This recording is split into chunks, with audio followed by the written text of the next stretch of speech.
Si Dios creó a Adán y Eva, ¿cómo poblaron el mundo con solo 2 hijos? Si es verdad que Caín mató a Abel, no eran los únicos hijos de Adán y Eva. Si lees Génesis capítulo 4, versículo 17-18, ahí dice que Caín tuvo relaciones con su esposa y ella quedó embarazada. Uno se preguntaría que de dónde salió la esposa de Caín. Pues Adán vivió 930 años y después de tener relaciones con Eva engendró a Abel. Recordemos que Caín era hijo de la serpiente. Entonces después tuvieron más hijos e hijas. Así que Caín se casó con su hermana. Sabemos que eso es una aberración en la actualidad, pero en esa época la sangre humana era pura, la gente vivía cientos de años, eran más altos de lo normal para nosotros, no se enfermaban con facilidad, podían trabajar como bestias, pues tenían muchísima más fuerza. Contrario a la sangre humana actual, que es impura o más bien está contaminada, nos enfermamos de enfermedades mortales que en esa época ni se sentían. Vivimos unas cuantas décadas y tenemos suerte. Solo podemos trabajar 4 horas sin descansar y somos más susceptibles al dolor. Al ser la sangre humana más limpia y divina, era posible el incesto como método de reproducción, además de que era el único disponible. Dios lo permitió para que el hombre poblara la tierra. Ahora la Biblia nos dice que Caín tuvo 5 hijos varones y quién sabe cuántas hijas, pero en esa época nacían más mujeres que hombres, por eso la poligamia era natural y aceptable. Mencionemos que la ciencia actual ha descubierto que es posible, y lo es, que una mujer quede embarazada de 2 o más hombres a la vez. En este caso pongamos el caso de 2 chicas que conocí en mi primer semestre de preparatoria. Ambas hermanas, no eran gemelas pero tenían la misma edad, eran idénticas y estudiaban en el mismo salón. La mayor de ellas nació en marzo, pero recordemos que una mujer es incapaz de tener relaciones sexuales durante los 40 días posteriores al parto. Eso propicia una efectiva anticoncepción. Pero tras 41 días después del parto, la mujer es capaz de quedar embarazada nuevamente y así fue como la otra hermana fue concebida y dada a luz a finales de ese año. Aunque también se puede quedar embarazada de más de un hombre antes de un parto o de que los síntomas del embarazo inicien a notarse. Como es el caso de una mujer que estuvo con 3 hombres en una noche y tuvo 3 hijos, uno de cada hombre. Ahora ese fue el caso de Eva. Caín era hijo de la serpiente, pues la Biblia dice que en esa era la serpiente y eres igual que un hombre.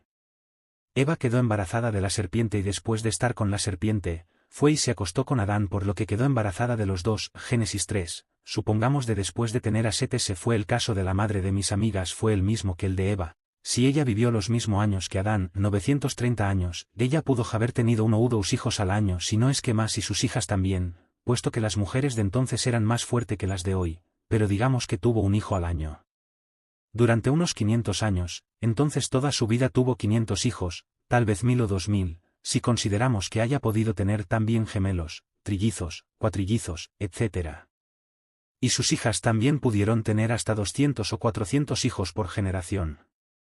Eso significa que en unos 100 o 200 años, había suficiente gente para poblar a tierra. Si tomamos en cuenta que para colonizar con éxito un lugar solo se necesitan 110 personas como mínimo. Recordemos que Set vivió 912 años y que su hijo Enos nació cuando él tenía 105 años, eso quiere decir que podían tener hijos hasta la vejez. Ahora, recordemos que al ser Caín hijo de la serpiente y Set hijo de Adán, entonces había 2 razas de humanos en esa época, los hijos del hombre, descendientes de Caín, y los hijos de Dios, descendientes de Set. En esos días los hijos del hombre y los hijos de Dios no se mezclaban ni convivían juntos, mientras los hijos de Dios vivían en armonía y tranquilidad, amándose los unos a los otros como familia que eran y estaban dispersos en campo Javier viviendo de los frutos de la tierra. Los hijos de hombre vivían en ciudades. Caín construyó la primera ciudad y la llamó como su primogénito, Génesis 4 y 17, pero eso cambia después de algunas generaciones.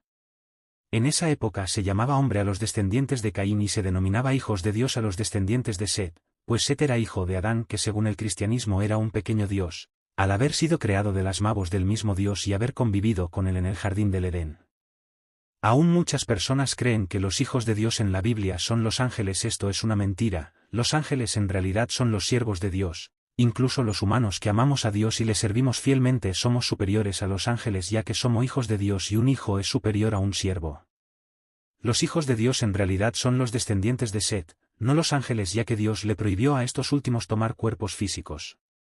Después del diluvio universal Noé no tuvo hijos, ya tenía 3, Sem, Cam y Jafet, Génesis 6, 9, luego de que la tierra quedara seca Noé y los suyos, su familia, Bajaron a la superficie y Dios les prometió no volver a destruir la tierra con un diluvio y seló su pacto con el arco iris. En los tiempos antes de diluvio la tierra era virgen ya que el ser humano aún no explotaba sus recursos. Esa fue la razón de por qué los hijos de Dios y los hijos del hombre eran tan altos y tan fuertes. Aunque las futuras generaciones irían perdiendo esa salud divina y se irían haciendo más débiles a causa del incesto y la explotación de recursos naturales que contaminó la tierra de esa era. Noé medía unos 2 metros, Adán y Set pudieron llegar a medir unos 4 o 5 metros, él vivió 950 años y es el hombre que vivió más años en toda la historia de la tierra. Sus hijos Sem, Cam y Jafet fueron los encargados de repoblar la tierra, ya que por la Biblia sabemos que no fue hasta la época del Éxodo que Dios le prohibió al hombre las relaciones sexuales con sus parientes cercanos. Sem, Cam y Jafet vivieron muchos años aunque no se sabe cuánto vivieron Cam y Jafet. Sabemos que Sem vivió 100 años antes de que naciera su primer hijo llamado Arfaxad y que éste nació 2 años después del diluvio y que tuvo más hijos y más hijas. También sabemos que después de esto Sem vivió 500 años y murió. La Biblia nos explica de los descendientes de Sem fueron los semitas, hebreos, elamitas, arameos, edomitas, ismaelitas o árabes, y poblaron Oriente Medio y otras paris de la tierra, aunque luego la mayoría a excepción de los hebreos, judíos, e ismaelitas, árabes, los descendientes de Jafet poblaron las orillas del mar. Génesis 10, 5, los descendientes de Cam fueron los primeros que poblaron la actual Palestina, en esa era tierra de Canaán, y el resto vagó por la tierra Adta en Contrasun. Lugar donde vivir. Aún en esa época las personas eran más fuertes que hoy y podían tener muchos hijos e hijas. En conclusión, Adán y Eva no hubieran podido poblar la tierra ellos solos si no hubieran sido tan fuertes y su sangre fuera igual a la nuestra.